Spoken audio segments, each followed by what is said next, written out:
เสียงว่าเรื่องไม่ได้กินน้ำข้าวเสียงว่าลาไม่ได้กินน้ำอ้อยเสียงข่อยว่าลาดีอย่างเงี้ยสิ่งที่ลำเศร้าที่ลำทั้งนี้พวกมายามมั่งปะทะเขาเลยเล่าทั้งนี้เจ้าเทียนเขามาเบิ่งมันมาฟังเดินหนังสือทำนองของหลวงปู่พระครูถาวรพัฒนาคุณหรือว่าหลวงปู่บุญตาความสิริจันโทพันน้องไหลเนาะมาเบิ่งว่าวิธีทำนองเดินหนังสือเปิดเนาะห่วยโพธิสัตว์โลจานสัมโมธรรมานาสังกันทันติอาสัมเมวังสีสุโภสังฆาโว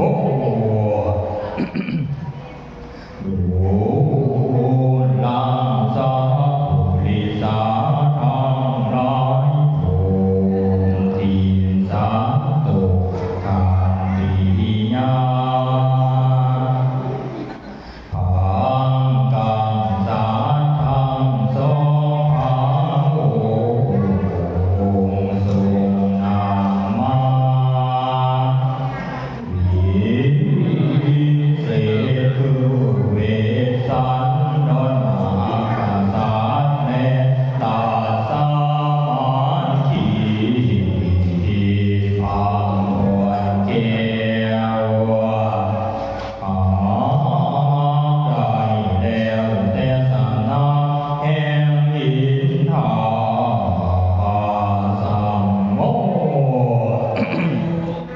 ธรรมานามิใจทรงซื่อยินดีดีทรงมานาอันสัมเมวาสีสุโภอยู่สำหรับสื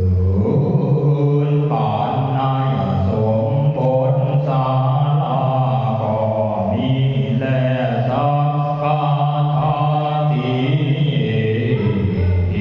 เมื่อนานบ้านบ่ลงมาอิพาทรงพาลาสะกุณาให้เทวบุตรโลงมาดีลามิติกรรมด้วยสัมทานในวันนั้นก็มีแลสุยสโภพีเมื่อนั้นสวนดังพามเขาผีเพคาเหตามว่าได้แล้วยังลูกแก้วพระกษัตริย์ปาวิสีตามมากองให้ไปสุ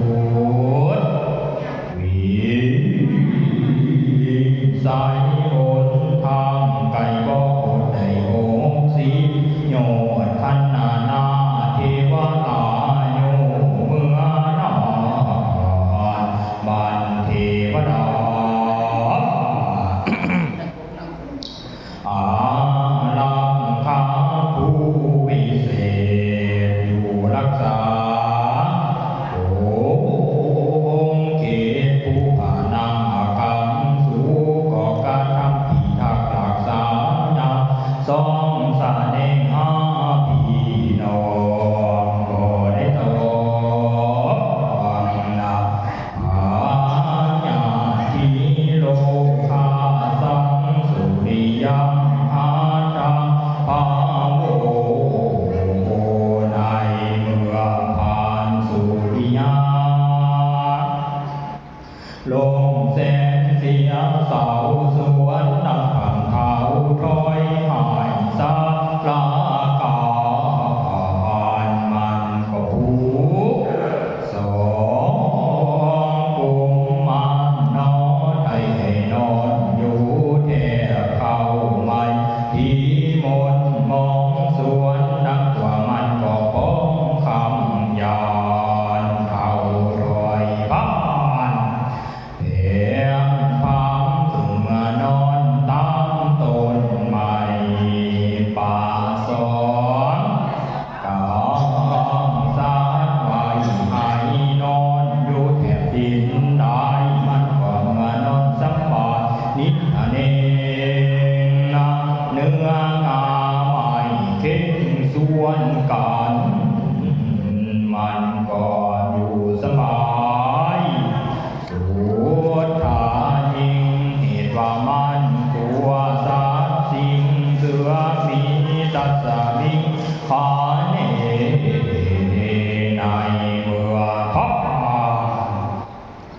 เขา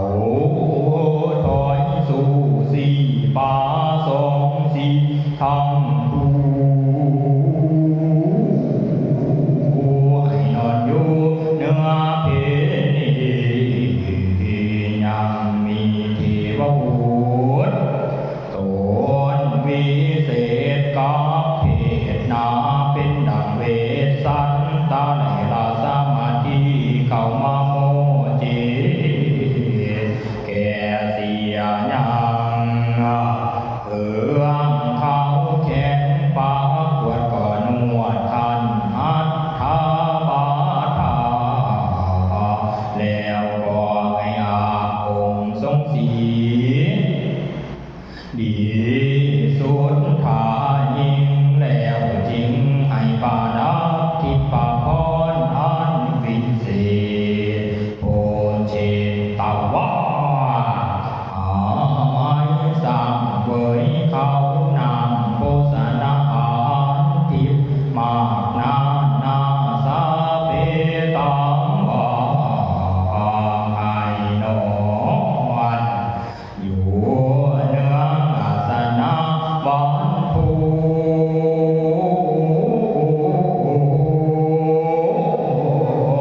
คอยผ่านไก่ฟ้าสุริยาญาพาดพันมาเทวดาก็เอาสมทิมพานอไทยให้นอนอยู่แถวเขาไม่ที่เต็มทำโดยดังคำหาผู้ไว้สองเทียมปากเทียนไทยเจียงกับนี้ก็มีแดนมีวังทันละกาสมสเนหาพี่น้องบ่ได้ตองปาญาติโลกาเหตุว่าทิวดารักษาบ่ขาดบ่ไปตามอำนาจแห่งจินนาภามก็มีแลโดยสาโกอาหาเมื่อนายส่วนดังพักเขาถอยมันเกิดว่าจะเขาสองอ่อนหน่อยไปเป็นคอยตั้งน้ำอาบน้ำหลับหน่อยอามินตั้งตาอันเป็นภาริยาเมียวิงทางเพียงสิ่งสาเมอตาอันเทวดาหากมันโดนหัวใจให้มันลงทางมืออ่อนเมืองแก้วยอดป่าเสไสมันก็กลับไปบ่สาได้15 วันกะจักหอดลาสาอันว่าพญาบุลมมันสีสดใสกองเห็นสูงปีนักงายามนิรามิตคำฝันอันดีในราตรีคงคอยขาดทางบาดเจ้าฝันว่าสายเขาถอยดำอันยิงพาลันเพียนสิสาบตานำมายามรอปัวปานเมืองหอดเข้าไก่ทอดทุนด้วยลาสาใบเอาดอกว่าบานทั้งคู่สามสอดใส่ในหูดูละอองฟองไก่สนดอกบัวพันขึ้นมาหอดสู่อากาศแผ่วแลยาตกลงทับองค์สาตุงตื่นปังบุญชีตองก็สื่นทางสักฝันจิมจำหมอผู้หากาสาโยกละโพมอ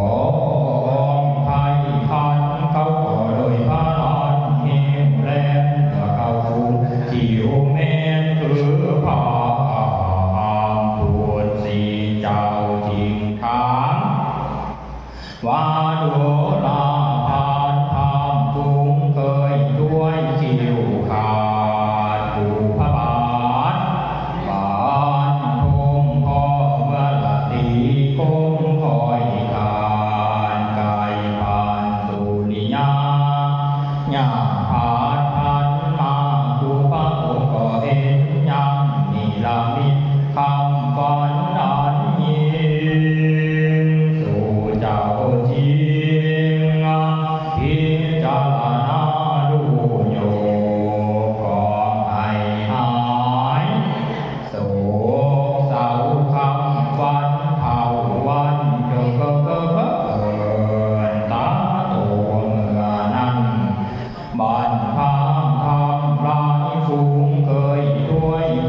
เป็นข้อมากหลวงได้พิจักตามเส้นทันไปว่ายังจะมีโชคจากเป็นประโยชน์เกี่ยงพา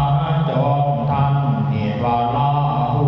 เก่าเต็งจันทางตั้งกิ่งจากเสียแสนซ้ำแว่นลายกิ่งจากเสียหัวผู้ป่วยแต่สางมา